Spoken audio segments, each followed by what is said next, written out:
हाय, hello, नमस्कार. आपल्या चॅनलवरच्या अजून एका नवीन ब्लॉगमध्ये मी मोनिका तुम्हा सगळ्यांचे अगदी मनापासून स्वागत करत आहे. तर तुम्ही बघू शकता आज जिकडे बघावं तिकडे ना पसारा आहे. खरं तर आज रविवार होता आणि उद्या आहे श्रावण सोमवार. त्यामुळे मी विचार केला होता की घराची थोडीशी साफसफाई करूया. पण ते काही शक्य झालं नाही. वरवरच जी काही झाडे वगैरे काढायचे होते ना तेच मी काढून घेतले. कारण अहोंची लागलेली होती ड्युटी आणि त्यांची ड्युटी असल्यावर दोघं जण घरी असले की मला ना खूप असं वेळ कसा निघून जाते ते माहीतच पडत नाही. तर म्हटलं असू दे, वरवर जरी केलं तरी पण घर आता क्लीनच आहे आणि पावसामुळे डीप क्लिनिंग केलं की वाळू वगैरे घालायला बाहेर जागा नसते बरोबर. त्यामुळे ते राहूच दिलं.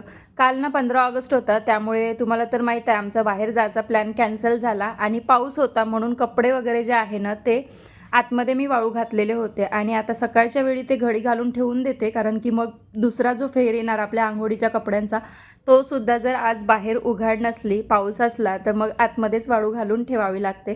माझी ना स्टँड घ्यायची खूप इच्छा आहे, पण इथे जागाच नाही आहे तेवढी. आणि अशा दोऱ्या आहे ना त्याच्यामुळे ही रूम सेपरेट आहे, तर यामध्ये पंख्याच्या खाली ते कपडे छान असे सोकून जाते. तसे तर मशीनमध्ये ड्राय असते ना त्याच्यामुळे ते लवकर सोकते, पण रात्रभर मी ठेवते आणि सकाळी अशा पद्धतीने घड्या घालून जिथच्या तिथे ते ठेवून देते. आता बिफोर आणि आफ्टर तुम्हीच बघू शकता की ही रूम कशी अस्ताव्यस्त दिसत होती आणि थोडंसं आपण 5-10 मिनटं कुठल्याही कामाला दिलं ना की असंच आहे. थोडंसं आपण व्यवस्थित केलं की सगळं नीट अँड क्लीन दिसायला लागते आणि आपल्यालाही ते तिथे मग बसावंसं उठावंसं वाटते. नाहीतर मग त्या रूममध्ये ना अजून पसारा होत गेला की अजिबातच तिथे जावंसं वाटत नाही. आता इकडे ना कपड्यांच्या घड्या घातला की लगेचच मग माझं जे काही आहे ना रुटीननुसार शेड्यूल तसंच आहे की सगळे कपडे गोळा करायचे, जे काही वॉश करायचे कपडे आहे ना ते मशीनमध्ये टाकून मशीन सेट करून ठेवून द्यायची. म्हणजे मुलं जरी खेळून आले तरी पण ते जसे जसे येतील तसे तसे मग त्याच्यामध्ये अंघोळी झाले तसे तसे कपडे त्याच्यामध्ये टाकत जायचे. तोपर्यंत मशीनला ना मी ऑन करून पाणी घेऊन ठेवून देते. असं म्हणजे थोडंसं टाईमसुद्धा वाचते आणि जे काही आपले बाकीचे कामं आहेत तीसुद्धा आपले होऊन जाते. इथे ना म्हटलं चला आता पटकन अंघोळ वगैरे व्हायची आहे, त्याच्या आधी झाडे जे आहे ना ते काढून घेते. तर आता इतके छान हे झाले आहे ना, जेव्हापासून सीलिंग लावलं तेव्हापासून की वरती असं टेबल घेऊन किंवा खूप मोठा असा जो असतो ना जाडे काढायचा झाडू, तो वगैरे वापरायची अजिबात गरज वाटत नाही. या झाडूने जरी काढलं ना तरी पण एकदम मस्त असं व्यवस्थित जाडे जे आहे ते निघून जाते. आणि वरचा जो फ्लॅट सरफेस म्हणजे जे सीलिंग आहे ना ती व्हाईट असल्यामुळे लगेच दिसूनही पडते. म्हणून जास्त काही जाळे नव्हते, म्हणून असं पटकन वर जे आहे ते जाडे मी काढून घेतले तीनही रूमचे. आणि त्याच्यानंतर मग म्हटलं चला आता पटकन झाडू पोछा वगैरे करते. ते आता तुमच्यासोबत मी इथे शेअर केलेलं नाही आहे, पण ते क्लिनिंगचाच एक भाग आहे की आपलं रविवारचं जे काही असते ना मुलांच्या मागे खूप वेळ जातो.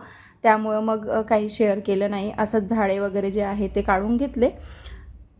आणि त्यानंतरनं डायरेक्ट मग संध्याकाळी भाजीपाला आणून ठेवलेला होता यांनी जायच्या आधी, तर तोच आता मी इथे लावायला घेतलेला आहे. तर श्रावणाची तयारी तुम्हीसुद्धा केली होती की नाही हे मला कमेंट करून नक्की सांगा. तसं तर सगळेच जण श्रावणाची तयारी करतेच आणि ज्यावेळी श्रावणाचा पहिला सोमवार असतं ना त्याच्याच आदल्या दिवशी बऱ्याच जणी करत असेल मला तरी वाटते, कारण की माझ्यासारख्या माझ्या मैत्रिणी ज्या आहेत, ताई ज्या आहेत त्या आहेत, मला माहिती आहे. तर इथे ना आता स्मितू जो आहे तो म्हणत होता की मम्मी ठीक आहे, खूप सारे कांदे आलू वगैरे आहे त्याच्यामध्ये, तर मी कलेक्ट करू लागतो तुला. आणि मुलांना कसं आहे मोबाईल देण्यापेक्षा अशा छोट्या छोट्या गोष्टी किंवा कलर करायला लावलं, ड्रॉइंग काढायला लावलं की थोडंसं तेवढा जो टाईम आहे तो त्यांचा निघून जातो आणि स्क्रीन टाईमसुद्धा कमी होते. मी हे वारंवार सांगते, कारण की माझे मुलं स्क्रीनवर इतके राहते ना, म्हणजे मोबाईल त्यांना पाहिजे म्हणजे पाहिजे असते. त्यासाठी मी सांगत असते की हे छोट्या छोट्या ट्रिक्स वापरून बघा, आपोआप त्यांचा जो स्क्रीन टाईम आहे ना तो कमी होत जातो. आता मला वाटते आमच्या घरी ना 4था हप्ता असेल हा की बाजार आणला आणि ते पण त्यांना रात्री नव्हतं जावं लागलं, सकाळी जावं लागलं, त्याच्यामुळे तो बाजार आला. नाहीतर तो बाजार जो आहे तो राहूनच गेला असता. मस्त असं भाजीपाला भरला आणि हे ना आमचे विदर्भ स्पेशल काटवलं आहे. तर तुम्हीसुद्धा याची भाजी कधी खाल्ली आहे का कमेंट करून सांगा मला. मी तर रेसिपी तुमच्यासोबत शेअर करणारच आहे. त्यानंतरनं सकाळी वरण भात लावला होता वालाच्या शेंगाच्या भाजीसोबत, तर भात कुणी खाल्लाच नव्हता, तोच आता इथे फोडणी देत आहे. कारण की उद्या नागपंचमी, तर उद्या भात काही खाऊ येत नाही आपल्याला आणि मुलांसाठी थोडीशी ना मॅगी बनवली. त्याचबरोबर करंज्या बनवायसाठी इकडे तीळ भाजून घेतले आणि ते बारीक वगैरे करून ठेवणार. तर ते थंड करायला आता ठेवून देणार, तोपर्यंत जेवण वगैरे करते आणि त्याच्यानंतर बाकीचं जे काही आहे ना ते किचन आवरायला घेणार आहे मी. आणि असंच करत करत मुलांसोबत गप्पाटप्पा करत करत आजचा दिवस थांबवला. चला भेटू उद्याच्या ब्लॉगमध्ये, तोपर्यंत बाय.